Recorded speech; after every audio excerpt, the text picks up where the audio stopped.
میری بات کو یاد رکھنا، جب کوئی غلط کام کوئی آدمی کرے، جب کوئی کسی کی زمین دباوے، جب کوئی کسی پر ظلم کرے اور فوری اگر اللہ کی پکڑ نہ ہو تو آدمی دھوکے میں نہ پڑے، نہ معلوم پکڑ کی کون سی تاریخ مقرر ہے، جب وہ تاریخ آ جائے گی تو پھر آدمی بچ نہیں سکے۔ ہاں ایک میں امید کی چیز بتا دوں، کتنے ہی غلط کام ہوئے لیکن پکڑ کی تاریخ سے پہلے اگر آدمی نے کرنی توبہ تو آپ یقین مانو اگر وہ پکڑ کی تاریخ بھی آ گئی تو اللہ تعالیٰ نہیں پکڑے گا، بالکل نہیں پکڑے گا۔ یہ ڈھیل دے ہی رہا ہے اللہ تعالیٰ تاکہ آدمی رجوع کرے۔ بسم اللہ الرحمن الرحیم۔ السلام علیکم ورحمۃ اللہ وبرکاتہ۔ انتہائی قابل احترام دوستو، آگے زیر سماعت آنے والے بیان میں حضرت مولانا محمد عمر پالنپوری صاحب رحمۃ اللہ علیہ نے اس بات کی وضاحت فرمائی ہے کہ اللہ رب العزت سے براہ راست مدد حاصل کرنے کے لیے دین کی محنت کا کرنا ضروری ہے۔ یہ بیان ٹیپ ریکارڈر کی کیسٹ سے ریکارڈ شدہ ہے، لہٰذا آواز بہت صاف نہیں ہے، مگر اس بیان میں انتہائی اہم موضوعات پر بات فرمائی ہے۔ آگے بڑھنے سے قبل آنے والے تمام دوستوں سے درخواست کرتے چلیں کہ اس بیان کو زیادہ سے زیادہ لائک و شیئر کریں اور ہمیں اپنی قیمتی آراء سے آگاہ کرنا مت بھولیں۔ ساتھ ہی اپنی دعاؤں میں پوری امت کو ضرور یاد رکھیں۔ جزاکم اللہ احسن الجزا۔ دنیا کے اندر بعض مرتبہ نافرمان پر تکلیف آتی ہے اور بعض مرتبہ نافرمان پر اللہ کی طرف سے راحتیں آتی ہیں، اور دنیا کے اندر فرما بردار پر بعض مرتبہ تکلیف آتی ہے اور بعض مرتبہ فرما بردار پر راحت آتی ہے، لیکن نوعیتیں بدلی ہوئی ہوں گی۔ ایک بات یہ ذہن میں بٹھا دو، دیکھو ایک بات کو اچھی طرح سمجھ لو، اگر آدمی دنیا کے اندر کوئی گناہ کا کام کرتا ہے تو اللہ تعالیٰ فوری پکڑ نہیں فرماتے، گناہ کرنے والے کو اللہ تعالیٰ ڈھیل دیتے ہیں۔ دیکھو اللہ تعالیٰ کے ہاں ظلم تو بالکل نہیں، لیکن ڈھیل بہت ہے۔ جہنم کی تکلیفیں، قبر کی تکلیفیں، دنیا کی تکلیفیں جتنی بھی انسان پر آتی ہیں، یہ اللہ کا ظلم نہیں بلکہ انسان کا کرتوت ہے۔ تو اللہ تعالیٰ کے ہاں ظلم تو ذرہ برابر نہیں، لیکن ڈھیل بہت ہے کہ جب آدمی گناہ کرتا ہے تو اللہ ڈھیل دے دیتا ہے، لیکن ڈھیل دینے کا مطلب نہیں کہ پھر وہ پکڑ نہیں کرے گا۔ پکڑ کی اللہ تعالیٰ تاریخ مقرر کر دیتا ہے اور آدمی کو ڈھیل دیتا رہتا ہے۔ نوح علیہ السلام کی قوم کو 950 سال تک ڈھیل دی، فرعون کو ڈھیل دی، قارون کو ڈھیل دی۔ اس ڈھیل کے زمانے میں اگر آدمی کر لے توبہ اور پھر آ گئی وہ پکڑ کی تاریخ تو اللہ تعالیٰ اس کی پکڑ نہیں کرے گی، اور اگر ڈھیل کے زمانے میں آدمی کی بڑھ گئی غفلت اور بڑھتا رہا یہاں تک کہ آ گئی پکڑ کی تاریخ، جب وہ پکڑ کی تاریخ آ گئی تو فَإِذَا جَاءَ أَجَلُهُمْ لَا يَسْتَأْخِرُونَ سَاعَةً وَلَا يَسْتَقْدِمُونَ، پھر اللہ پکڑ کو چھوڑ دے۔ لیکن ایک بات میری یاد رکھو کہ گناہ پر خدا فوری پکڑ نہیں کرتے۔ اگر گناہ پر خدا فوری پکڑ کر دیا کرے تو دنیا میں کوئی آدمی زندہ رہ نہیں سکتا۔ وَلَوْ يُؤَاخِذُ اللَّهُ النَّاسَ بِظُلْمِهِمْ مَا تَرَكَ عَلَىٰ ظَهْرِهَا مِن دَابَّةٍ وَلَٰكِن يُؤَخِّرُهُمْ إِلَىٰ أَجَلٍ مُّسَمًّى، زمین کے اوپر کوئی چلنے والا نہیں ملے گا اگر اللہ تعالیٰ گناہ پر فوری پکڑ کر دے۔ ایک آدمی نے زنا کیا، فوراً فرشتے نے آگے 2 ڈنڈے مار دی، وہ تو وہیں مر جائے گا۔ آدمی پوری دنیا کے اندر جو گناہ کرتا ہے فوراً اگر پکڑ کرے تو دنیا میں کوئی زندہ نہیں رہ سکتا۔ اس لیے غلط کام کرنے والے کو تو اللہ دیتے ہیں ڈھیل اور صحیح کام کرنے والے پر اللہ ڈالتے ہیں امتحان۔ صحابہ کرام پر تو ڈال دیا امتحان اور مشرکین مکہ کو دے دی ڈھیل۔ مشرکین مکہ یہ کہتے تھے کہ ہمارے تو 360 اور تمہارا 1، یعنی انہوں نے کہا ہماری کوانٹٹی زیادہ ہے اور تمہاری کوانٹٹی کم ہے، تمہاری تعداد کم ہے، ہماری تعداد زیادہ۔ صحابہ کرام رضوان اللہ اجمعین نے ان کو سمجھایا کہ کوانٹٹی اس وقت دیکھی جاتی ہے جب کوالٹی 1 ہو، یہاں کوالٹی بدلی ہوئی ہے۔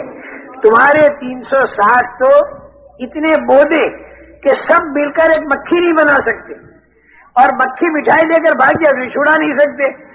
تعداد تو ان کی زیادہ ہے لیکن ہیں اتنے بودے، اور ہمارا ایک اللہ ہے لیکن وہ اتنا طاقت والا اللہ ہے کہ کہ اس نے زمین آسمان چاند سورج بنائے، پھر جو اللہ کی تعریفیں انہوں نے شروع کی اور پھر جو اللہ کی بڑائی بیان کرنی شروع کی، اللہ کی بڑائی بیان کری۔ واقعی میرے محترم دوستو بہت جی چاہتا ہے کہ حضور اکرم صلی اللہ علیہ وسلم کے بعد چونکہ کوئی نبی آنے والا نہیں، تو ہم لوگ پوری دنیا میں پھیل کر اللہ کی بڑائی کو اتنا بیان کریں، اتنا بیان کریں، اتنا بیان کریں کہ وہ اللہ کی بڑائی ہمارے دلوں کے اندر اتر جائے اور وہ اللہ کی بڑائی دوسروں کے دلوں میں بھی اتر جائے۔ آج اللہ کو بڑا جانا نہیں، آج اللہ کو بڑا جانا نہیں۔ اگر اللہ کو آدمی بڑا جان لے، اگر آدمی کی سمجھ میں اللہ کی بڑائی آ جائے تو آدمی خدا کی نافرمانی نہیں کر سکتا، اور اگر ہو جائے بھول میں تو فوراً کھٹک پیدا ہو جائے گی اور اللہ سے توبہ کرے۔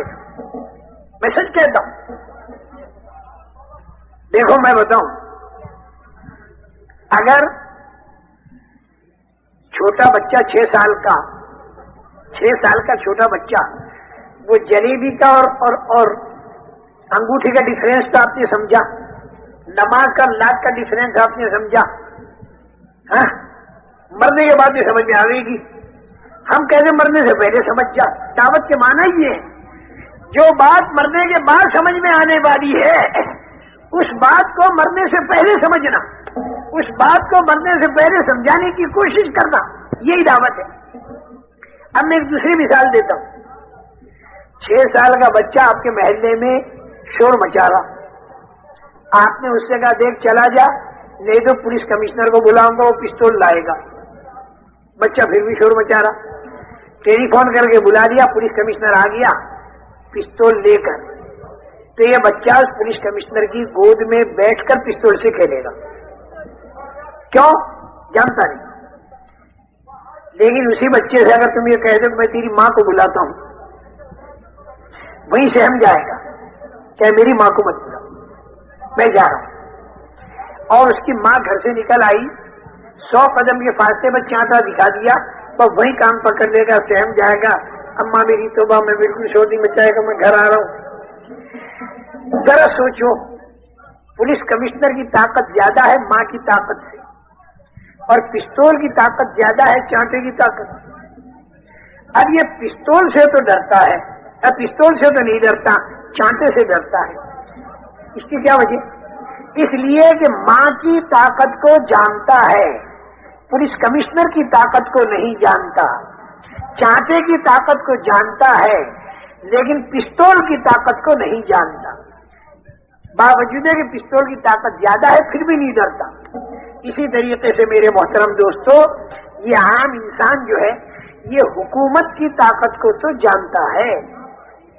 اس کے باپ کو اگر کہا جائے کہ میں پولیس کمشنر کو بلاتا ہوں پستول لائے گا تو وہ سہم جائے گا، وہ سہم جائے گا، بیٹا نہیں سہمتا۔ بہت بڑا ٹرک لے کر آدمی جاتا ہے لوہا بھر کے، اور سامنے لال بتی دکھائی دی فوراً کھڑا رہتا ہے۔ کیوں؟ اس لیے کہ حکومت کی طاقت کو جانتا ہے۔ لال بتی کے پیچھے پولیس والا ہے، اس کے ہاتھ میں پستول ہے، وہ ٹائر کو فیل کرے گا، پھر چوکی میں جانا پڑے گا، پھر کچہری میں جانا پڑے گا، پھر جیل خانے میں جانا پڑے گا، وہاں پٹائی ہوئی۔ یہ ساری باتیں آدمی جانتا ہے۔ اس لیے حکومت کے قانون کے خلاف آدمی کرتے ہوئے ڈرتا ہے۔ حالانکہ ساری دنیا کی حکومتوں سے میں جتنی طاقت ہے اس سے زیادہ طاقت احکم الحاکمین میں ہے، لیکن احکم الحاکمین کی زیادہ طاقت ہونے کے باوجود یہ آدمی اس سے نہیں ڈرتا، حکومت کے قانون کے خلاف نہیں کر پاتا، لیکن احکم الحاکمین کے قانون کے خلاف کرتا ہے، اس لیے کہ اللہ کی بڑائی دل میں نہیں ہوتی۔ جیسے وہ بچہ پستول کو نہیں جانتا، ایسے اس کا بابا اللہ کو نہیں جانتا۔ وہ بابا پستول کو جانتا ہے، اس لیے پستول سے ڈرتا ہے، لیکن اللہ کو نہیں جانتا۔ اس بنا پر انبیاء کرام علیہم السلام اپنی دعوت کے اندر اللہ کی عظمت اور بڑائی کو بیان فرماتے تھے، اور بھئی یہ ہمیں نہیں کرنا ہے، کیونکہ نبی کوئی آنے والا نہیں۔ اچھا، زبان سے اگر ہم نے اللہ کو بڑا بولا تو یہ ایمان کا بول بنے گا، لیکن یہ اللہ کی بڑائی اگر دل کے اندر اتر گئی تو پھر میری بات کو یاد رکھو، یہ ایمان بنے گا۔ اور جب یہ ایمان بنے گا تو پھر یاد رکھنا ایمان پر جو خدا کے وعدے آسمانوں پر ہیں وہ وعدے اللہ کے زمین پر آئے. چنانچہ ان صحابہ کرام رضوان اللہ علیہ اجمعین نے ان سب کو یہی جواب دیا. وہ سارے تو سارے حیرت میں ہیں کیونکہ ان کا تو ہزاروں سال کا عقیدہ ان کے بتوں کے بارے میں, تو انہیں تو بہت تعجب ہو رہا. اجعل الآلہۃ الہا واحدا ان ھذا لشیء عجاب وانطلق الملأ منهم ان امشوا واصبروا على آلهتكم ان ھذا لشیء یراد ما سمعنا بهذا في الملة الآخرة ان ھذا الا اختلاق. بڑا تعجب انہیں. اپنے بتوں کو بالکل چپکے رہو, اب بالکل ان کی بات کو مت مانو, اور سارے معبودوں کو چھوڑ کے انہوں نے ایک کو لیا. لیکن صحابہ کرام رضوان اللہ علیہم کیا جواب دیتے تھے؟ ہے تو ایک, لیکن وہ زمین کا بنانے والا, آسمان کا بنانے والا, حضرت عیسیٰ علیہ السلام کے ہاتھوں مردوں کو زندہ کرنے والا, ابراہیم علیہ السلام کی ہاتھ کو باغ بنانے والا, اور حضرت اسماعیل علیہ السلام کے گلے کو چھری سے بچانے والا ایک ہے, لیکن ذرا طاقت والا ہے. لیکن اس کے بعد معاملہ کیا ہوا؟ ان مشرکین نے مارنا شروع کیا اور تانے مارنے شروع کیے. انہوں نے دیکھو تم کہتے نا ہمارے ایک اللہ بڑا طاقت والا ہے, تو دیکھنا ہم نے تمہارے بلال کو بھی مارا, اور ہم نے حضرت سمیہ کو بھی مارا, اور ہم نے فلاں کو بھی مارا. وہ ایک اللہ تمہاری مدد کیوں نہیں کرتا؟ وہ ایک اللہ تمہاری مدد کیوں نہیں کرتا؟ اب یہ بڑی حیرت کا مقام ہے ہر زمانے کے اندر کہ جو خدا کے نافرمان ہیں وہ تو مار رہے, اور جو خدا کے فرما بردار ہیں وہ مار کھا رہے. اچھا, ساتھ میں ایک بات میں اور بھی بتا دوں, مارنے والے جس بہادر قوم کے تھے, ارے مار کھانے والے بھی اسی بہادر قوم کے تھے, اور بہادر کو جو بہادر مارے تو لا محالہ وہ اس کا بدلہ لینے پر آ جاتا ہے. تو صحابہ کرام رضوان اللہ اجمعین کے دل میں بار بار یہ اٹھتی تھی کہ بدلہ لینے, جب یہ ہم کو مارتے تو ہم بھی انہیں مارے. لیکن اللہ کی طرف سے ان کو اجازت نہیں تھی بدلہ لینے کی. أَلَمْ تَرَ إِلَى الَّذِينَ قِيلَ لَهُمْ كُفُّوا أَيْدِيَكُمْ وَأَقِيمُوا الصَّلَاةَ وَآتُوا الزَّكَاةَ. تم اپنا کام کرتے رہو اور ہاتھ کو روک دو. اور اس میں اللہ کی ایک بہت بڑی مصلحت یہ تھی کہ جب وہ ماریں گے اور تم مار کھاؤ گے تو تمہارے اندر وہ مایا تیار ہوگی جس مایا پر اللہ کی طاقت تمہارے ساتھ ہو. اور وہ مایا کیا ہے؟ صبر ہے, ایمان کی طاقت ہے, تقویٰ ہے, احسان ہے. یہ اندرونی طاقت تمہارے اندر پیدا ہو. اور بھائی دیکھو, ان لوگوں کو بڑا تعجب ہوتا تھا, ان ھذا لشیء عجاب جو کہتے ہیں, بڑا تعجب ہوتا تھا کہ یہ لوگ مار کھا رہے ہیں اور پھر بھی کہہ رہے ہیں اللہ. اور یہ ادا اللہ کو اتنی پسند آتی ہے کہ ایک طرف حضرت بلال کو اتنا مارا کہ بے ہوش ہو گئے. مارنے والے سارے اس انتظار میں تھے کہ ہوش آنے کے بعد یہ ہمارے پیر پکڑے گا, ہوش آنے کے بعد یہ ہمارے پیر پکڑے گا, ہوش آنے کے بعد یہ ہمارے پیر پکڑے گا اور اللہ کو چھوڑ دے گا. لیکن جب حضرت بلال کو ہوش آیا تو زبان سے کیا کہتے ہیں؟ احد احد, ایک ہی ایک ہے. انہیں تو یہ ادا تعجب میں ڈال رہی اور اللہ کو یہ ادا اتنی پسند آ رہی کہ یہ لوگ مصیبتوں کے اندر بھی اللہ ہی کو پکارتے. میرے محترم دوستو, تکلیفوں کی حالت میں بھی اللہ کی بڑائی کو بیان کیا جائے اور راحتوں کی حالت میں بھی اللہ کی بڑائی کو بیان کیا جائے اور چاروں طرف دعوت کی فضاؤں میں اللہ کی بڑائی کو بیان کیا جائے. اگر وہ اپنی مادی طاقتوں سے ہم کو ڈرا رہے ہوں تو ہم اللہ کی طاقت سے پوری دنیا کو ڈرا رہے ہیں. اور ساری مادی طاقتیں مکڑی کا جالا ہے خدا کی طاقت کے مقابلے میں. پورے عالم کے اندر ورب کا فکر کی ایک فضا گونج رہی ہو اور ہر جگہ اللہ کی بڑائی بولی جا رہی ہو اور لوگ ہمیں تانے بھی مار رہے ہو کہ جس اللہ میں تم اتنا بڑا کہہ رہے ہو اس اللہ نے فلاں جگہ پر تمہاری مدد نہیں کی, فلاں جگہ پر تمہاری مدد نہیں کی. وہ تانے بھی ہم کھاتے چلے جائیں اور اللہ کی بڑائی کو بولتے چلے جائیں. حضرت بلال مار کھا کر بھی اللہ کی بڑائی کو بول رہے ہیں اور حضرت سمیہ جان دے رہی ہے اور یہ اپنے عمل سے ثابت کر رہی ہیں کہ میں جان دے سکتی ہوں لیکن میں ایمان نہیں دے سکتی۔ میرے محترم دوستو، جب اس طریقے سے اللہ کی بڑائی کو نامناسب ماحول کے اندر بھی بولتے رہے تو دلوں کے اندر اللہ کی عظمت آ گئی، اور جب دلوں کے اندر اللہ کی بڑائی اتر آتی ہے نا تو اس کا نام ہے ایمان کی طاقت۔ تو پھر اللہ تعالیٰ آنکھوں سے اپنی مدد کو دکھاتا ہے۔ اللہ نے بدر میں لے جا کر آنکھوں سے مدد کو دکھا دیا، فرشتوں کو اترتا ہوا دیکھا، اور فرشتوں کے ذریعے اللہ تعالیٰ نے مدد فرمائی، ان کے اندر کی ممایہ تیار ہو گئی۔ اس لیے میری بات کو یاد رکھنا، اللہ تعالیٰ گناہ کرنے والے کو ڈھیل دیتے ہیں اور پکڑ کی ایک تاریخ مقرر کرتے ہیں۔ میری بات کو یاد رکھنا، جب کوئی غلط کام کوئی آدمی کرے، جب کوئی کسی کی زمین دباوے، جب کوئی کسی پر ظلم کرے اور فوری اگر اللہ کی پکڑ نہ ہو تو آدمی دھوکے میں نہ پڑے، نہ معلوم پکڑ کی کون سی تاریخ مقرر ہے، جب وہ تاریخ آ جائے گی تو پھر آدمی بچ نہیں سکے گا۔ ہاں، ایک میں امید کی چیز بتا دوں، کتنے ہی غلط کام ہوئے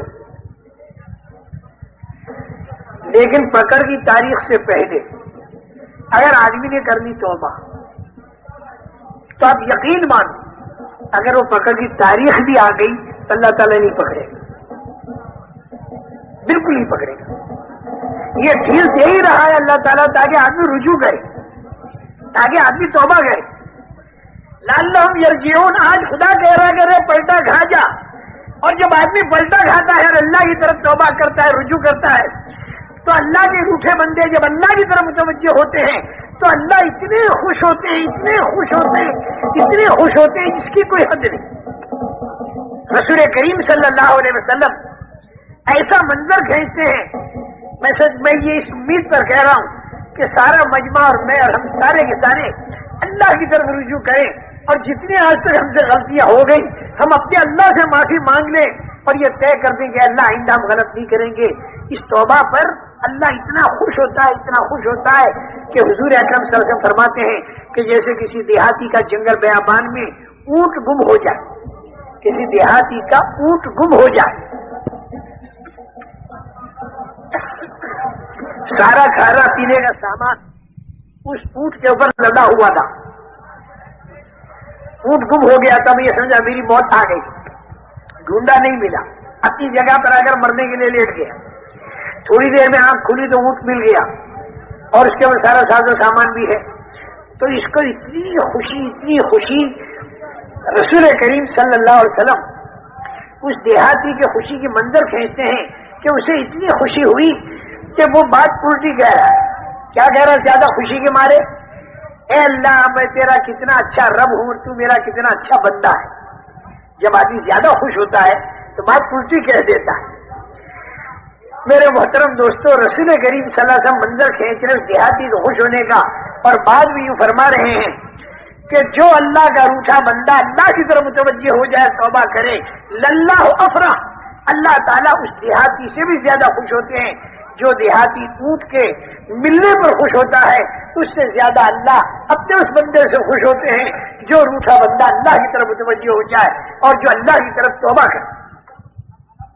اور میں ایک بات اور سمجھا دوں کہ جو بندے اللہ کے روٹھے بندوں کو اللہ سے ملا میں تو وہ بندے اللہ کے کتنے محبوب بنے گے۔ ملکوں میں جا جا کر، قوموں میں جا جا کر، جنوبی امریکہ میں جا جا کر، مختلف ملکوں میں جا جا کر پیدل سفر کر کر کے، خوب خرچے کر کر کے، خوب کرائے خرچ کر کر کے، سردیاں برداشت کر کے، گرمیاں برداشت کر کے، یہ جو حضرات کی پیدل جماعتیں پھرتی ہیں، کبھی ادھر سے ادھر جاتی ہیں، کبھی ادھر سے ادھر آتی ہیں، اندرون ملک میں بھی جو جماعتیں پھرتی ہیں، گشت کے اندر کبھی کھیت میں جاتے ہیں، کبھی دکان پر جاتے ہیں، آدمی آپ کو برا بھلا کہتا ہے، اس کی سہتے ہیں، جھیلتے ہیں، لاتے ہیں، بٹھاتے ہیں، اس کی خوشامدیں کرتے ہیں، اور اس کا رجوع اللہ کی طرف ہو گیا۔ جب ایک روٹھا بندہ اللہ کی طرف متوجہ ہو جاتا ہے، اللہ اتنے خوش ہوتے ہیں، تو جو بندے روٹھے بندوں کو اللہ سے جوڑتے ہیں، اللہ سے توڑنے والوں کو جو اللہ سے جوڑتے ہیں، ان کا مقام اللہ کے نزدیک کتنا اونچا ہوگا یہ تو معلوم ہوگا مرنے کے بعد۔ اللہ ہمیں موت تک اخلاص کے ساتھ اس کام کے اندر لگائے رکھے۔ اس لیے میرے محترم دوستو، دیکھو میری بات کو سمجھ لو، غلط کام کرنے پر بھی اگر اللہ کی پکڑ نہ آئے تو یہ کوئی تعجب کی چیز نہیں. شروع کے اندر اللہ ڈھیل دیتے ہیں. قرآن میں ساری قوموں کے قصے بتائے لیکن وہ قومیں غفلت میں پڑی رہی اور جب وقت آیا تو تباہ اور برباد ہو گئے. الا قوم یونس، ایک قصہ اللہ نے حضرت یونس علیہ السلام کی قوم کا ایسا بتایا کہ ڈھیل ان کو بھی دے دی اللہ، وہ بھی بت پرست سے نافرمان تھے. لیکن اس وقت موعود کے آنے سے پہلے قصہ ان کا یہ ہوا، بڑا امید افزا قصہ ہے. ہم سب کے لیے بڑی امید اس قصے سے، ہم سب کے لیے بڑی امید ہے، چاہے ہم کتنے قصوروار ہوں لیکن اللہ کی طرف اگر رجوع کریں تو یہ الا قوم یونس والا جو قصہ ہے اس سے بڑی امید بن جاتی ہے. دوسری قوموں کے قصے تو یہ بتاتے ہیں کہ ڈھیل میں غفلت بڑی، اللہ کی پکڑ آئی، اللہ کا عذاب آیا. فَإِذَا جَاءَ أَجَلُهُمْ لَا يَسْتَأْخِرُونَ سَاعَةً وَلَا يَسْتَقْدِمُونَ. لیکن یونس علیہ السلام کی قوم کے قصے نے یہ امید بندھا دی کہ اگر اس پکڑ کے آنے سے پہلے آدمی نے اپنا رخ موڑ لیا اور اللہ کی طرف متوجہ ہو گیا تو پھر میری بات کو یاد رکھو کہ اگر وہ تاریخ آ بھی گئی اللہ پکڑ نہیں گئے. حضرت یونس علیہ السلام نے بہت سمجھایا، قوم نے نہیں مانا. حضرت یونس علیہ السلام نے انہیں خبر دے دی اب تم نہیں مانتے تو 3 دن پر خدا کا عذاب تم پر آئے گا اگر تم نے نہیں مانا. دوسری قوموں پہ اسی طریقے سے آ گیا، جتنی مہلت تھی اس مہلت میں انہوں نے نہیں مانا، عذاب آ گیا. حضرت یونس علیہ السلام انہیں خبر دے کر یہاں سے چل دیے، بستی چھوڑ کے نکل گئے. اچھا بھائی، ابھی خدا کا عذاب اس قوم پر آیا نہیں تھا لیکن اس کے آثار ظاہر ہوئے. کیوں کہ عذاب آ جانے کے بعد پھر ہٹا نہیں کرتا. یہ خوب یاد رکھنا. اللہ بھائی مجھے بھی محفوظ رکھے، تمہیں بھی محفوظ رکھے. بہت ہی ڈر لگتا ہے، اللہ اپنے عذاب سے ہمیں بچاوے، دنیا کے بھی، قبر کے بھی، حشر کے بھی، جہنم کے بھی، ہر طرف کی پکڑ سے اللہ تعالیٰ ہمیں بچاوے. اس لیے بھائی اللہ کی پکڑ بہت بڑی پکڑ ہوتی ہے. اللہ بڑے تو ان کی پکڑ بھی بڑی، اللہ بڑے تو ان کے انعامات بھی بڑے. یہ قوم پر خدا کا عذاب ابھی آیا نہیں لیکن اس کے آثار ظاہر ہو گئے. یہ قوم سنبھل گئی اور انہوں نے سوچا جیسے اور قوموں پر آثار آ کر پھر عذاب آ گیا اور قومیں تباہ اور برباد ہو گئے، اب ہماری تباہی بربادی کا وقت آ گیا. لہذا ہم اللہ سے توبہ کریں. توبہ کرنے کے لیے حضرت یونس علیہ السلام کو تلاش کریں. حضرت یونس علیہ السلام کو تلاش کیا تو حضرت یونس علیہ السلام نہیں ملے. حضرت یونس علیہ السلام نہیں ملے، وہ تو نکل چکے تھے. اب قوم نے کہا نبی تو مل نہیں رہے، ہم نے توبہ نہ کی تو ہم پر تو خدا کا عذاب آگے تباہ کر دے گا. نبی کہہ کر گیا کہ اگر تم نہیں مانتے تو 3 دن پر خدا کا عذاب آئے گا. ساری قوم کے مرد، عورتیں، بچے اور ان کے جانور سب کو لے کر باہر نکل گئے، اور باہر نکل کر خوب گڑ گڑا کر اللہ سے توبہ کی کہ اللہ تیرے نبی یونس کو ہم نے نبی مانا، تجھے ایک مانا، اور جو ان کے اندر خرابی شرک وغیرہ کی تھی اس سے سب سے توبہ کر دی. میرے محترم دوستو، ان پر سے خدا کا عذاب ٹل گیا. فآمنوا فمتعناہم الی حین. موت تک ان کے لیے جب ایمان لے آئے تو پھر وہ عذاب نہیں آئے. قرآن نے الا قوم یونس، سوائے حضرت یونس کی قوم کے. یہ قصہ جب میں پڑھتا ہوں مجھے اتنا مزہ آتا ہے اور اتنی امید اللہ کی رحمت سے بندھ جاتی ہے. یوں تو ڈر لگا رہتا ہے کہ بھائی اپنے سے کوئی غلطی ہوئی اور اللہ تعالیٰ پکڑ نہیں کر رہے تو کہیں یہ ڈھیل میں نہ آ رہا ہو، اور پھر جب پکڑ کریں گے تو پھر بڑی مشکل ہوگی، بڑی مصیبت ہوگی. ہم اپنے گھر والوں کو بھی سمجھاتے ہیں، اپنے ملنے جلنے والوں کو بھی سمجھاتے ہیں کہ بھائی کوئی غلط کام کرنے پر پکڑ نہ ہو تو ہمیں غفلت میں نہیں رہنا چاہیے. اس لیے کہ ایسی پکڑ آتی جس پر موت آتی اور موت پر عذاب شروع ہو جاتا تو بھائی یہ تو بڑی سخت چیز تھی. اس لیے کہ اس کے بعد پھر آدمی کے پاس کوئی راستہ بچنے کا نہیں. جہاں موت آئی توبہ کا دروازہ بند ہو گیا. مرنے سے پہلے آدمی کتنا ہی بڑا گنہگار ہو وہ توبہ کر کے اپنے گناہوں سے معافی مانگ سکتا ہے اور اپنے گناہوں کو صاف کرا سکتا ہے.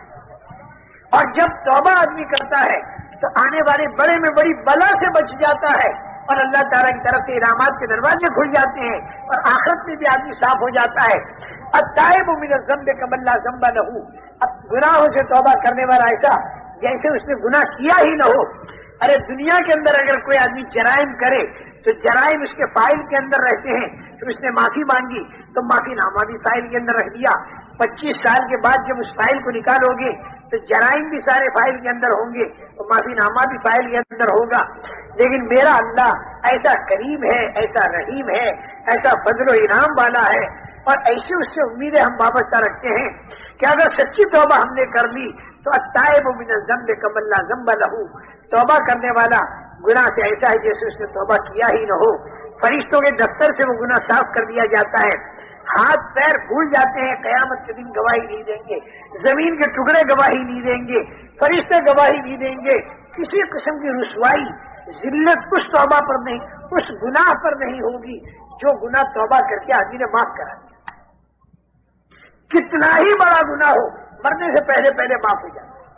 اور بھائی میں نے یہ دیکھا کہ جماعتوں میں جب آدمی پھرتا ہے اسے اچھا ماحول ملتا ہے تو وہاں آدمی کو توبہ کی توفیق بھی زیادہ ملتی ہے. میں نے بہت لوگوں کو دیکھا, میرے سامنے تو بے حساب آدمی ایسے ہیں کہ جو جماعتوں میں پھرے اور پھر جو اللہ نے ان کو توبہ کی توفیق دی اور پھر جو انہوں نے توبائیں کی ہیں ایسی ایسی توبائیں. ایک شرابی کبابی بالکل خراب, اے اللہ رات کو تہجد میں اٹھا, اے اللہ میں تیرا قصوروار بندہ ہوں, تیرے نیک بندوں کے ساتھ آیا ہوں, میں ہی قصوروار ہوں. اصحاب کہف سارے اچھے تھے, ان کے ساتھ ایک کتا تھا, وہ کتا بھی اچھا بن گیا. یہ سارے جماعت والے اصحاب کہف جیسے ہیں اور میں کتے جیسا ہوں, ان کے ساتھ لگ گیا. اے اللہ تو میری غلطیوں کو معاف کر دے, میں آئندہ کبھی غلطی نہیں کروں گا.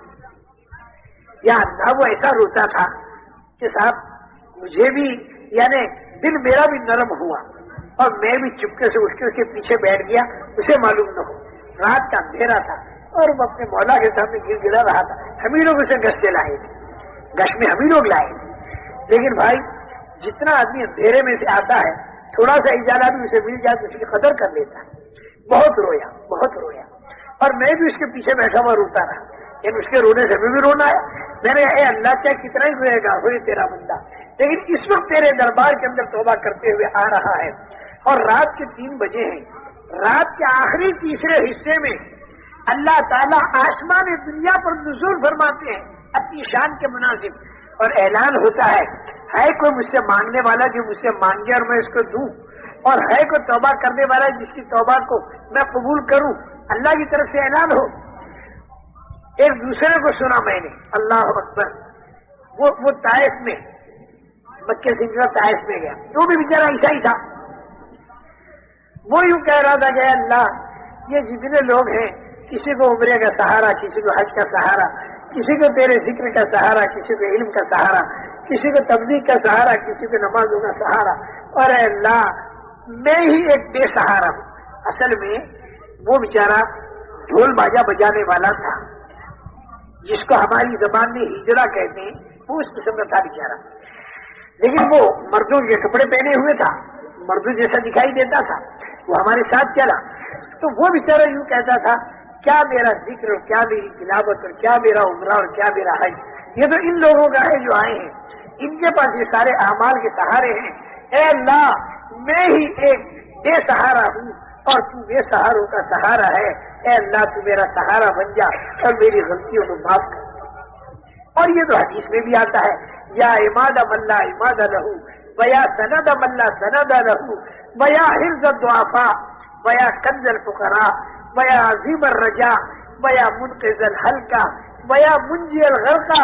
اے بے سہاروں کے سہارے تو ہمارا سہارا بن گیا.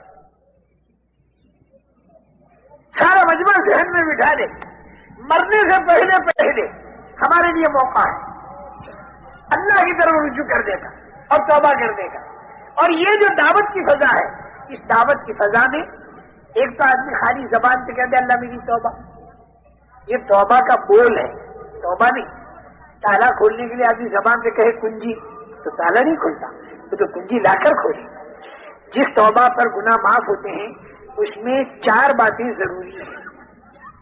ایک تو یہ کہ آدمی میں صحیح ندامت شرمندگی، اے اللہ میں تیرا قصوروار بنتا ہوں. دوسرے یہ کہ جس وقت توبہ کر رہا ہے اس وقت وہ گناہ میں ملوث نہ ہو. اور تیسرے یہ کہ آئندہ کے بارے میں طے کرے کہ میں غلط نہیں کروں گا. اور چوتھے یہ کہ پہلے جتنا گناہ ہو چکا اس کی تلافی جتنی شریعت میں مطلوب ہے وہ تلافی کرے.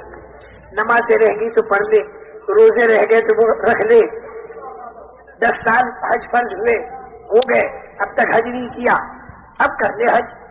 زکوٰۃ 5 سال کی نہیں دیتی تو اب دے دے.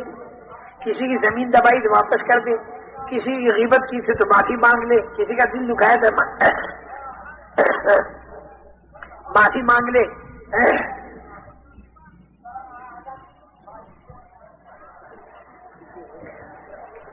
حقوق العباد جتنے وہ سارے ادا کر دے. اگر اس ترتیب سے توبہ ہو گئی تو پھر یاد رکھنا جیسے ماں کے پیٹ سے ابھی نکلا بالکل پاک تھا، اور وہ آگے جا کے پھر گناہ کرنے لگے پھر توبہ کرنے. مرنے سے پہلے توبہ کے دروازے کھلے ہوئے. اچھا میں یہ بات کہہ رہا تھا کہیں بیچ میں رہ نہ جائے، میں یہ کہہ رہا تھا کہ بعض مرتبہ آدمی بھلا ہوتا ہے اور اس پر تکلیفیں آتی ہیں، اور بعض مرتبہ آدمی برا ہوتا ہے اور اس پر راحتیں آتی ہیں. تو وہ مضمون میرا بیچ میں رہ گیا. کئی باتیں ضروری میں نے عرض کر دی. اور دیکھو دنیا کے اندر اللہ امتحان 2 طریقے سے دیتا ہے. نافرمانی کے باوجود اگر دنیا کا ساز و سامان ملے تو یہ برکت نہیں، خوب یاد ہے، بلکہ یہ مہلت ہے. یعنی یہ خدا کا قہر ہے بصورت مہر، یعنی بتاشے میں زہر. خوب دکان چل رہی باوجود نافرمانیوں کے، تو یہ تو بہت گھبرانے کی چیز ہے. ایک آدمی کہنے کا میری دکان میں بڑی برکت ہے، میں نے کہا نافرمانی تو نہیں. بولے نافرمانی کے بعد دکان چل نہیں سکتی. تو میں نے کہا نافرمانی کے ساتھ برکت ہو نہیں سکتی. اس نے کہا میرے تو ہو رہی. میں نے کہا کیا ہو رہی؟ اس نے کہا آمدنی بہت ہو رہی. میں نے کہا دیکھ، آمدنی کا بہت ہونا برکت نہیں. قارون کی بھی آمدنی بہت تھی. نافرمانی کے ساتھ جو آمدنی بہت ہو تو اس کی مثال ایسی ہے جیسے ایک آدمی جس کو فائلیریا کی بیماری ہو گئی. فائلیریا کی بیماری میں بدن میں ورم آ جاتا ہے، بدن سوج جاتا ہے، بدن سوج کے موٹا ہو گیا. اب یہ فائلیریا کی بیماری والا یوں کہے کہ دیکھو میں بھی پہلوان ہو گیا. بھائی کیسے؟ وہ کہتے دیکھو پہلوان کا بدن بھی موٹا اور میرا بدن بھی موٹا. دیکھو وہ فرما بردار حضرت سلیمان علیہ السلام، داؤد علیہ السلام سب ان کے پاس بھی مال دولت بہت تھی، اور جب قارون فرعون کے پاس بھی مال دولت بہت تھی. بھائی قارون فرعون کے پاس تو نافرمانی کے ساتھ تھی، اور سلیمان علیہ السلام اور داؤد علیہ السلام کو فرما برداری کے ساتھ تھی. اور فرما بردار کو اگر اللہ تعالیٰ ساز و سامان دے تو وہ ایسا ہے جیسے پہلوان، اور نافرمان کو اگر اللہ ساز و سامان دے تو وہ ایسا ہے جیسے فائلیریا کی بیماری والا. فائلیریا کی بیماری والے کا بدن بھی موٹا، تو اس کو آپ سمجھاؤ گے کہ تیرا بدن ہے برمیلا اور پہلوان کا بدن ہے گٹھیلا. فرما بردار کے ساتھ ملنے والی نعمتیں جیسے پہلوان کا گٹھیلا بدن، اور نافرمانی کے ساتھ ملنے والا ساز و سامان نعمت کہتے ہوئے میں ذرا ڈر رہا ہوں، اگرچہ انعام کا حدیث میں بھی آتا ہے. تو نافرمان کو ملنے والا ساز و سامان یہ ایسا ہے جیسے برمیلا بدن. یہ 2 مثالیں یاد رکھنا، دیکھنا زندگی بھر کام آئی. نافرمانی کے ساتھ اگر ساز و سامان ملے تو جیسے فائلیریا کی بیماری سے بدن کا موٹا ہونا، اور فرما برداری کے ساتھ اگر نعمتوں کی بارش برسے اللہ کی تو سمجھو یہ پہلوان ہے. اور مثال وہاں سلیمان علیہ السلام، داؤد علیہ السلام، اور وہاں قارون اور فرعون. اچھا اس کے بالمقابل فرما بردار پر بعض مرتبہ تکلیف آتی ہے، بعض مرتبہ نافرمان پر بھی تکلیف آتی ہے. نافرمان پر جو تکلیف آتی ہے وہ آتی ہے بطور عذاب کے، اور فرما بردار پر جو تکلیف آتی ہے وہ آتی ہے بطور ابتلا کے. قرآن پاک میں فرما برداروں پر جو تکلیفیں آئیں ہر جگہ آپ دیکھو کہ وہاں پر لفظ ابتلا یا اسی کے قریب کا لفظ ملے گا. حضرت ابراہیم علیہ السلام کے بارے میں وَإِذِ ابْتَلَىٰ إِبْرَاهِيمَ رَبُّهُ بِكَلِمَاتٍ فَأَتَمَّهُنَّ. حضرت ابراہیم علیہ السلام بڑی تکلیفیں آئیں, اس کو قرآن نے ابتلا کہا. اچھا, احد کے اندر جو تکلیفیں صحابہ کرام رضوان اللہ اجمعین پر آئیں تو اس کو بھی اللہ تعالیٰ نے ابتلا کہا. خندق کے اندر جو تکلیفیں آئیں اس کو بھی اللہ تعالیٰ نے ابتلا کہا. هُنَالِكَ ابْتُلِيَ الْمُؤْمِنُونَ وَزُلْزِلُوا زِلْزَالًا شَدِيدًا. یہ خندق کے قصے کو کہا اللہ تعالیٰ نے. اور احد کے بارے میں اللہ نے کیا کہا؟ لِيَبْتَلِيَكُمْ, اللہ نے تمہیں ابتلا میں ڈال دیا. ایسے عام مسلمانوں کے بارے میں جو فرما بردار ہیں ان کے بارے میں اللہ کیا کہتے ہیں؟ وَلَنَبْلُوَنَّكُمْ, ضرور بھی ضرور ہم تمہیں آزمائیں گے. اس بنا پر میرے محترم دوستو, جو تکلیفیں فرما برداری کے ساتھ آتی ہیں وہ تو ہے ابتلا, اور جو تکلیفیں نافرمانی کے ساتھ آتی ہیں وہ ہے عذاب. وَلَنُذِيقَنَّهُم مِّنَ الْعَذَابِ الْأَدْنَىٰ دُونَ الْعَذَابِ الْأَكْبَرِ لَعَلَّهُمْ يَرْجِعُونَ. مصلحت اللہ کی یہ ہوتی ہے, نافرمانی پر اللہ تعالیٰ اگر کوئی تکلیف ڈال دے تو اس میں مصلحت اللہ کی یہ ہوتی ہے کہ بڑا عذاب جو مرنے کے بعد آنے والا ہے اس کے پہلے پہلے اس چھوٹی سی سزا پر آدمی اللہ کی طرف رجوع کر لے. کیونکہ اللہ آج تجھے کہتا ہے پلٹا کھا جا, اگر آج تو پلٹا نہ کھایا تو مرنے کے بعد تو اللہ سے کہے گا پلٹا کھلا دے, تو اللہ پلٹا نہیں کھلائے گا. حَتَّىٰ إِذَا جَاءَ أَحَدَهُمُ الْمَوْتُ قَالَ رَبِّ ارْجِعُونِ. جب موت آتی ہے تو یہ آدمی کہتا ہے کہ اے میرے پروردگار تو میرے کو واپس کر دے. تو مرنے کے بعد اے میرے بندے تو کہے گا میرے کو واپس کر دے, تو اللہ کہے گا کل اب میں نہیں کرتا. اور اس دنیا کے اندر تھوڑی تھوڑی سی تکلیفیں ڈال ڈال کر اللہ تعالیٰ یہ کہتا ہے کہ واپس ہو جا, مغضوب علیہم والا راستہ چھوڑ دے اور انعمت علیہم والے راستے پر آ جا. ضالین والا راستہ چھوڑ دے, ضلالت والا راستہ چھوڑ دے اور تو ہدایت والے راستے پر اور صراط مستقیم کے اوپر تو آ جا, الحمدللہ رب العالمین والے راستے پر تو آ جا. اس لیے میرے محترم دوستو, اللہ تعالیٰ کی طرف سے نافرمانی پر جو تکلیفیں آتی ہیں وہ بطور عذاب کے ہوتی ہیں تاکہ آدمی پلٹا کھا جائے. اور اگر فرما برداری پر بھی کوئی تکلیف آئی تو وہ تکلیف بطور ابتلا کے ہوتی ہے, اور فرما برداری کے ساتھ والی تکلیف کا انجام خدا کی رحمت ہے. اور نافرمانی کے تکلیف پر اگر توبہ نہ کی تو پھر اس کا انجام جو ہے تکلیفوں کا بڑھتا جانا ہے. اور دونوں تکلیفوں میں زمین آسمان کا فرق ہے. دیکھیں میں اس کے حصے کی مثال دوں. طوطے کو پنجرے میں نہیں, یہ دونوں تکلیفوں کے اندر زمین آسمان کا فرق ہے. ایک آدمی نے غصے کے اندر چھرا مارا اور زہر میں ڈبا کر چھرا مارا, پورے بدن میں پھوڑے پھوڑے ہو گئے, زخم ہو گیا. اب یہ آدمی ڈاکٹر کے پاس گئے تو ڈاکٹر صاحب نے کہا کہ بھائی دیکھو زہر پورے بدن میں چڑھ چکا ہے, اس کے علاج پر 2000 روپیہ خرچ ہوگا, 15 انجیکشن لگاؤں گا, 40 دن تک کڑوی دوا پینی پڑے گی, پرہیز کا بد مزہ کھانا یا بے مزہ کھانا کھانا پڑے گا. اور یہ جتنے پھوڑے ہو گئے ہیں یہ پھوڑے زہریلے ہیں, تو ان سارے زہریلے پھوڑوں کا آپریشن ہوگا اور تم 2 مہینے کے اندر ٹھیک ہو جاؤ. اب دیکھیے ڈاکٹر جو ہے یہ اس کے اوپر آپریشن بھی کر رہا ہے, کڑوی دوا بھی پلا رہا ہے, انجیکشن بھی مار رہا ہے.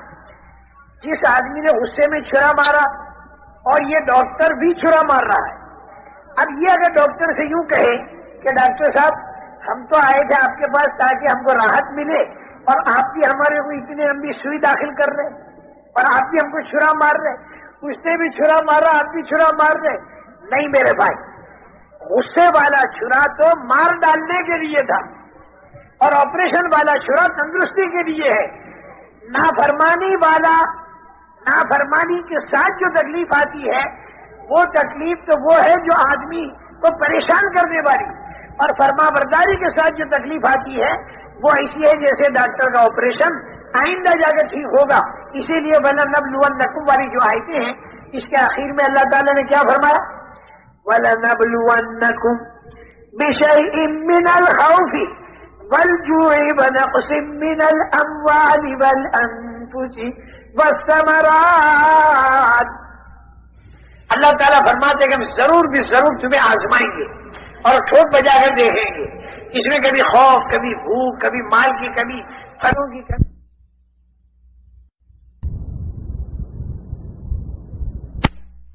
اور ٹھوک بجا کر دیکھیں گے. اس میں کبھی خوف، کبھی بھوک، کبھی مال کی کمی، پھلوں کی کمی، جان کی کمی. لیکن آگے کیا فرماتے ہیں؟ وَبَشِّرِ الصَّابِرِينَ الَّذِينَ إِذَا أَصَابَتْهُم مُّصِيبَةٌ قَالُوا إِنَّا لِلَّهِ وَإِنَّا إِلَيْهِ رَاجِعُونَ. صبر کرنے والوں کو اور جھیلنے والوں کو خوشخبری سنا دو کہ جب ان کے اوپر کوئی تکلیف آتی ہے تو وہ یہ کہتے ہیں کہ انا للہ و انا الیہ راجعون. ہم اللہ کے ہیں اور اللہ کی طرف جانے والے. اگر ہمارا مال لوٹا تو وہ بھی اللہ کی طرف چلا گیا، دکان پر آگ لگائی تو وہ بھی اللہ کی طرف چلی گئی، رشتے داروں کو مار دیا تو وہ بھی اللہ کی طرف چلا گیا، اور مجھے بھی اللہ کی طرف جانا ہے اور اللہ ہی مجھے اس کا بدلہ دے گا. پہلے جہاز سے جدے کی طرف بیوی اور بچے روانہ ہو گئے، دوسرے جہاز سے ماں اور باپ روانہ ہو گئے، تیسرے جہاز سے ساز و سامان گیا، چوتھے جہاز سے چچا اور ماموں گئے، اور پانچویں جہاز سے کرنسی گئی، اور ساتویں جہاز سے مجھے جانا.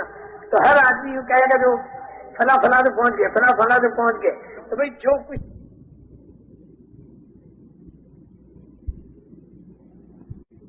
اللہ کہتے ہیں ان کے اوپر اللہ کی خصوصی رحمتی نازل ہوگی. اس لیے میرے محترم دوستو، تکلیف تو اس مسلمان کو اٹھانی ہے، لیکن ایک تکلیف نافرمانیوں کی بنیاد پر اور دوسری تکلیف فرما برداریوں کی بنیاد پر. تکلیفیں صحابہ نے بھی اٹھائیں. اور دیکھو ابھی مجھے بیان پورا ختم کرنا ہے، اس لیے ذرا سکون سے آخری باتیں سنیں. آخری جو اٹھے اسے ذرا بچھا بھی دیں کہ اختتام کے موقع پر ذرا ہلچل نہیں بچنی چاہیے، ذرا سکون ہونا چاہیے مجمع میں.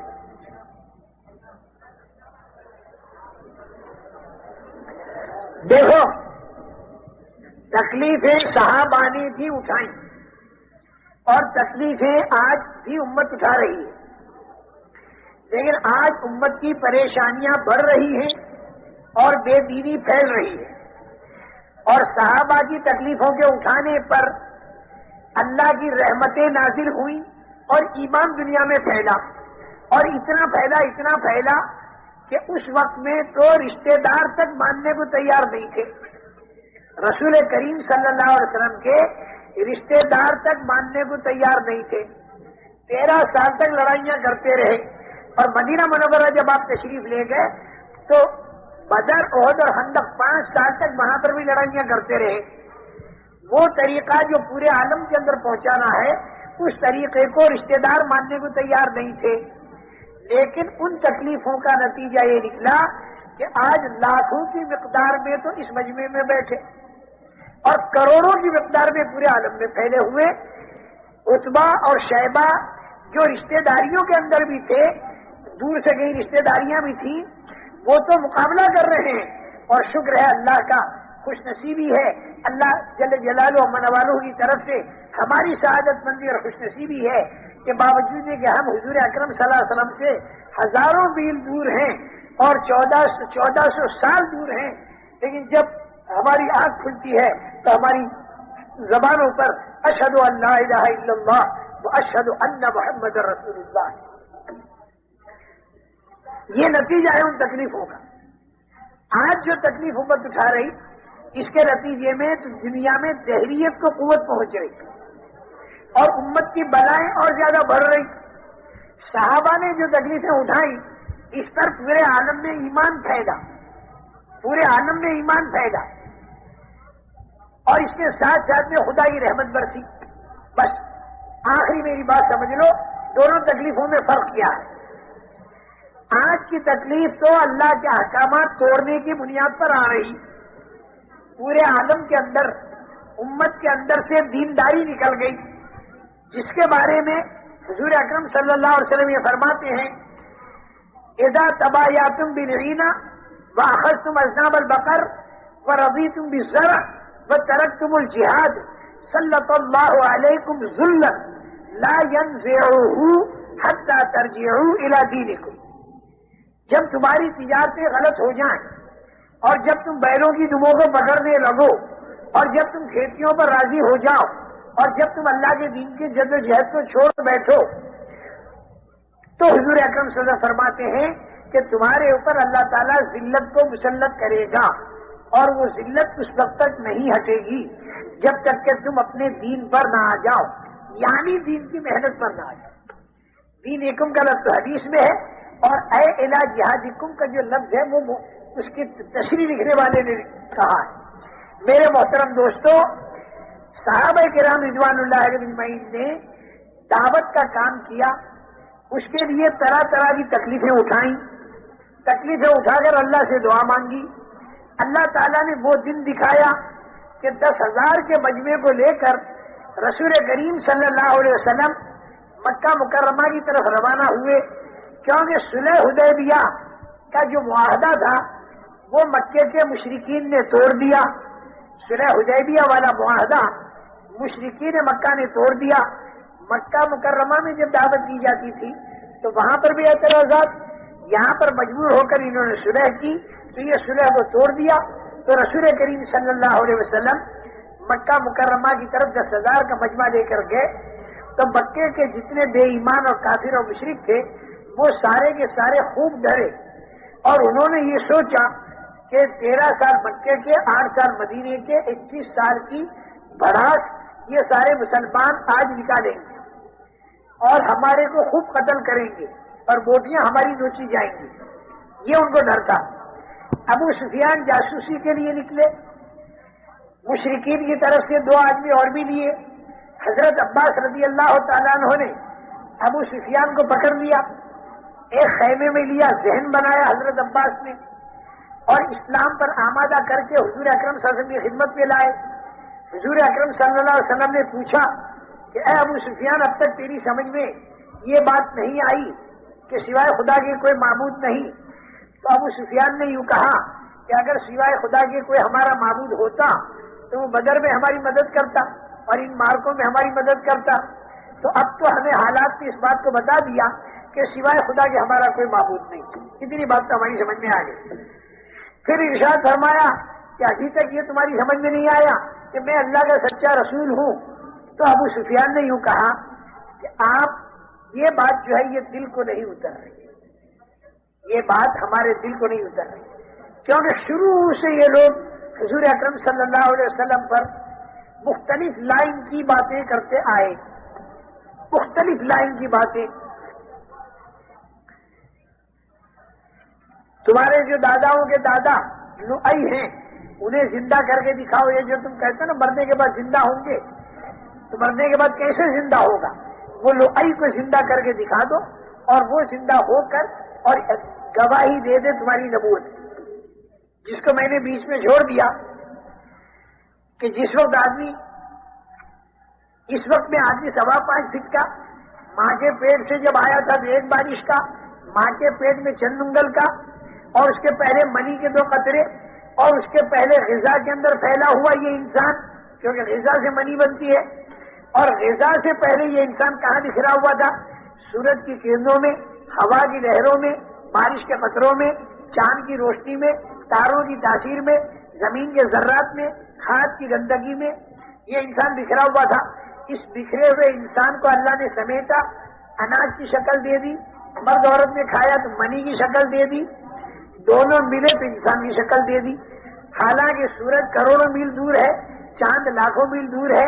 جب لاکھوں کروڑوں میل کے ذرات کو جمع کر کے اللہ تعالیٰ نے اس انسان کو بنا کر زندہ کیا، تو جب یہ انسان مرا اور قبر کے اندر اسے دفن کیا اور 3 بائی 7 فٹ کے اندر اس کے ذرات محدود ہو گئے، یا زیادہ سے زیادہ سینکڑوں میل اس کے ذرات چلے گئے اگر اسے راکھ بنا کر اڑایا گیا، تو جو اللہ لاکھوں کروڑوں میل سے اس انسان کے ذرات کو جمع کر کے اور انسان بنا کے زندہ کر چکا، تو کیا قیامت کے دن یہ اللہ دوبارہ اس کے ذرات کو جمع کر کے زندہ نہیں کر سکتا، ضرور کرے گا اور پورا حساب لے گا، پر آگے جنت اور جہنم کے منظر آئیں گے۔ یہ بات رسول کریم صلی اللہ علیہ وسلم جو فرماتے تھے تو وہ یہ کہتے تھے کہ لؤئی جو آپ کا داداؤں کا دادا وہ زندہ ہو کر آپ کی رسالت کو کہے تو ہم مان سکتے ہیں، ورنہ نہیں مان سکتے۔ اس قدر شدت کے ساتھ مخالفت تھی۔ لیکن جب حضور اکرم صلی اللہ علیہ وسلم فاتحانہ داخل ہوئے، ابو سفیان یہاں پر آ کر اٹک گیا، آپ کو اللہ کا رسول ماننے میں اب تک میرا جی نہیں مانتا۔ حضرت عباس ابو سفیان کو پھر لے گئے اور تنہائی میں اسے سمجھایا کہ جب تک حضرت محمد صلی اللہ علیہ وسلم کو تو اللہ کا رسول نہیں مانے گا اس وقت تک تو مسلمان نہیں بن سکتا اور تیری نجات ہو نہیں سکتی۔ چنانچہ اس نے اسے بھی مان لیا۔ حضرت عباس رضی اللہ تعالیٰ عنہ نے حضور اکرم صلی اللہ علیہ وسلم کے کان میں یوں کہا، اللہ کے نبی یہ چودھری ہے اور چودھری جو ہے وہ اکرام چاہا کرتی ہے، آپ ذرا ان کا تھوڑا سا اکرام کر دیجیے۔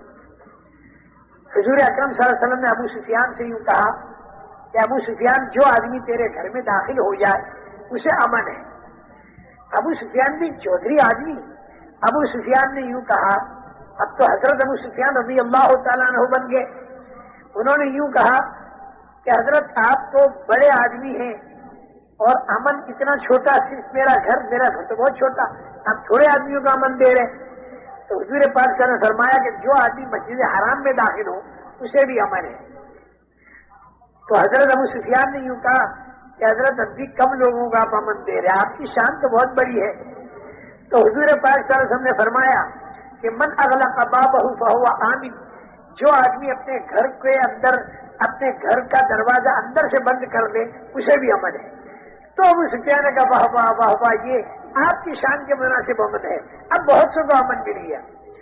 پھر یہ ابو سفیان اندر داخل ہوئے مکے میں اور نوجوانوں کو جمع کیا اور جمع کر کے یوں کہا کہ دیکھو رات کے اندھیرے میں جن کو نکالا تھا نا وہ دن کے اجالے میں 10,000 کے ساتھ آ رہے، لیکن اتنے با اخلاق ہیں کہ ان سے کوئی امن مانگتا ہے تو امن دے دیتے ہیں، تو تم سارے نوجوان جا کے امن دے دو۔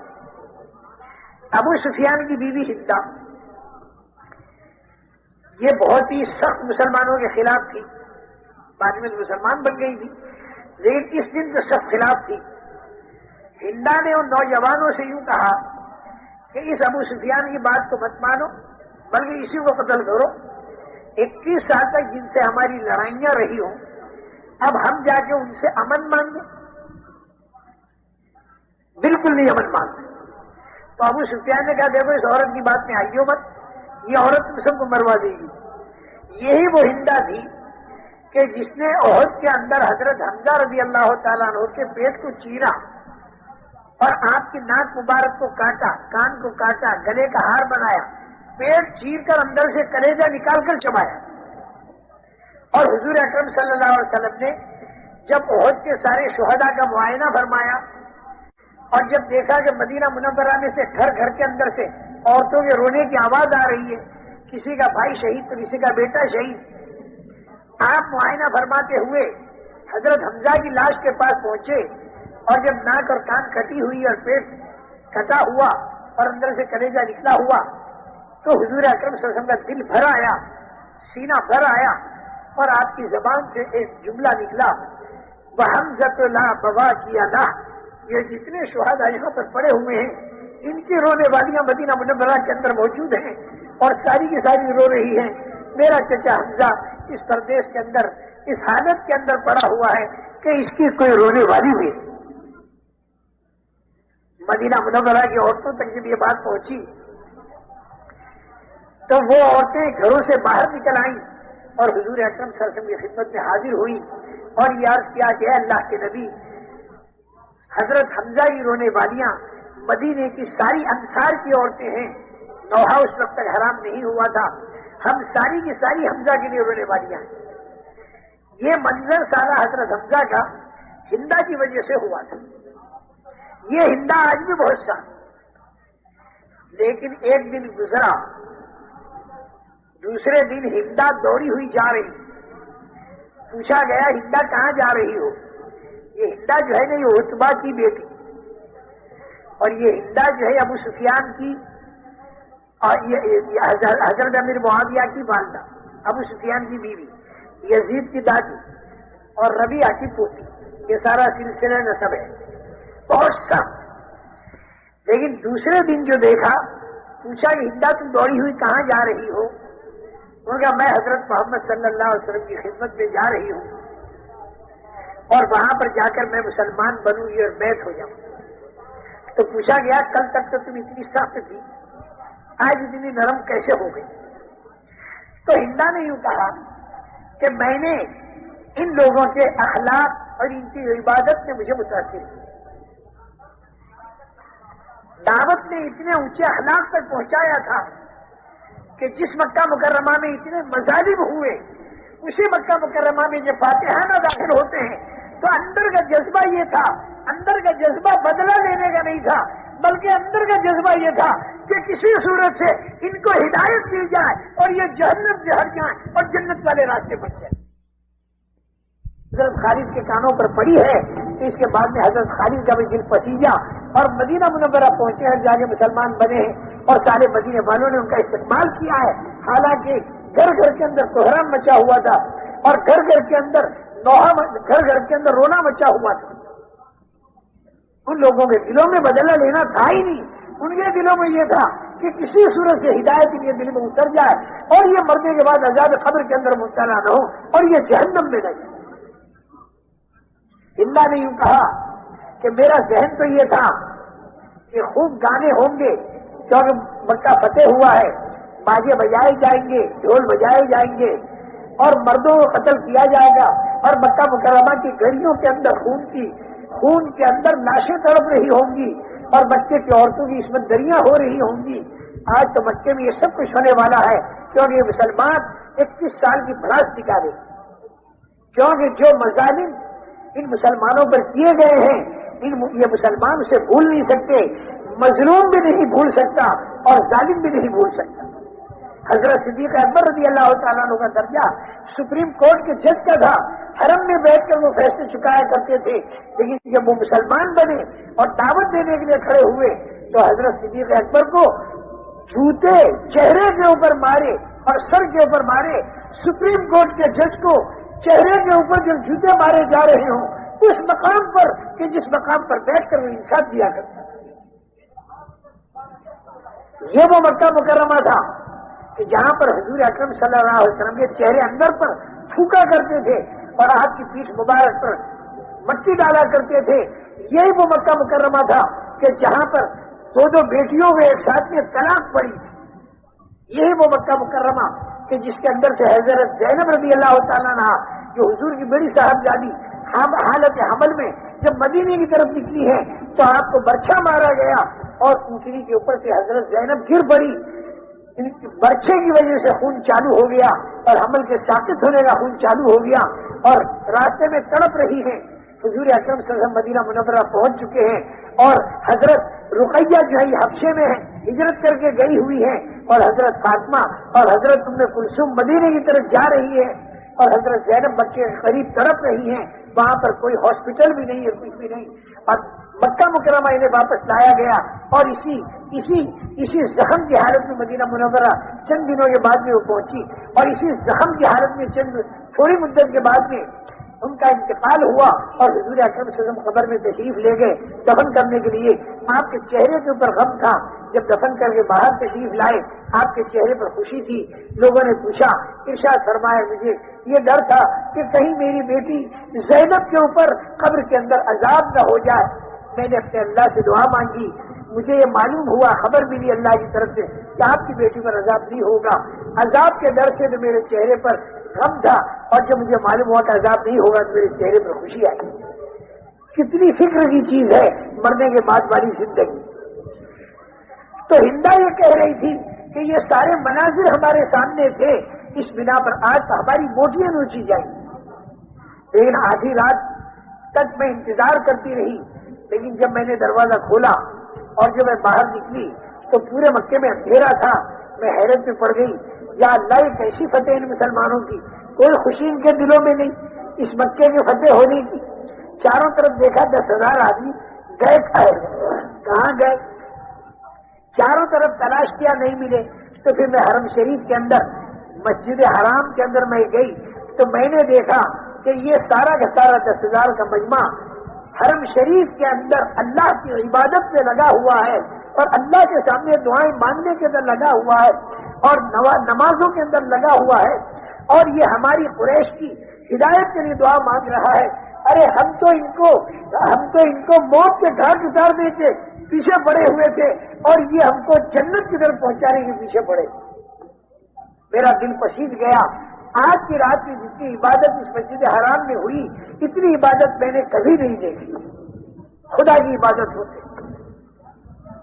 اب میں حضور اکرم صلی اللہ علیہ وسلم کی خدمت میں جا رہی ہوں، وہاں پر بیٹھ کر بیٹھ ہوئی، اور بیٹھ ہونے کے بعد ہندا نے یوں کہا حضور اکرم صلی اللہ علیہ وسلم سے کہ کل یہی وقت تھا، مکے کے باہر آپ کا 10,000 کا مجمع وہاں پر بیٹھا ہوا تھا، سب کے خیمے لگے ہوئے تھے اور سب کے بیچ میں آپ کا خیمہ تھا، اور سارے خیموں میں سب سے زیادہ مبغوض اور دشمن خیمہ مجھے آپ کا دکھائی دے رہا تھا، اور آج میں دیکھ رہی ہوں اس مکہ مکرمہ کے اندر کہ آپ کا خیمہ بیچ کے اندر ہے، اور سارے خیموں میں آپ کا خیمہ میرے دل میں محبوب خیمہ ہے۔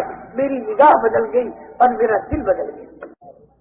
میرے محترم دوستو، اس دعوت نے اتنے اونچے اخلاق تک پہنچایا۔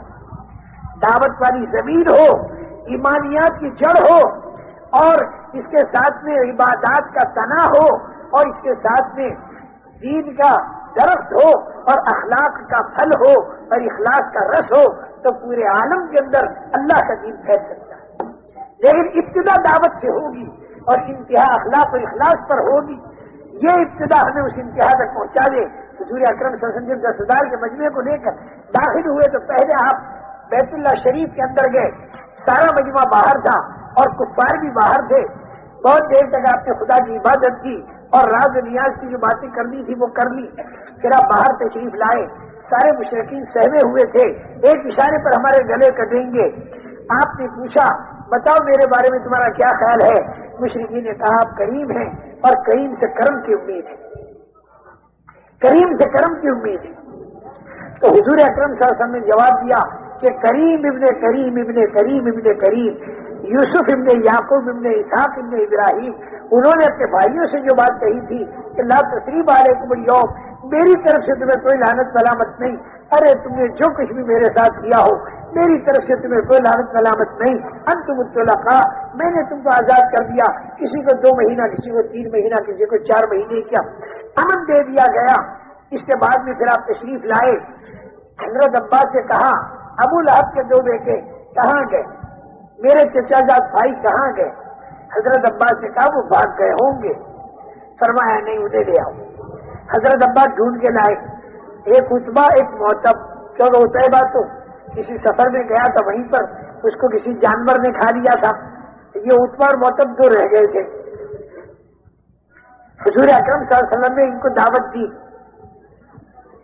تو ان لوگوں میں دل پسیج گئے، اس لیے کہ ماں نے کیا کیا تھا حمالۃ الحطب اور باپ نے کیا کیا تھا اور کتنا ستایا تھا، اور آج حضور اکرم صلی اللہ علیہ وسلم ہمیں جنت میں چلنے کی دعوت دے رہے ہیں۔ دونوں کے دونوں مسلمان بن گئے۔ ابو لہب کی بیٹی حضرت برہ رضی اللہ تعالیٰ عنہ مسلمان بنی اور یہ بھی دونوں مسلمان بنے، معتب بھی مسلمان بنے۔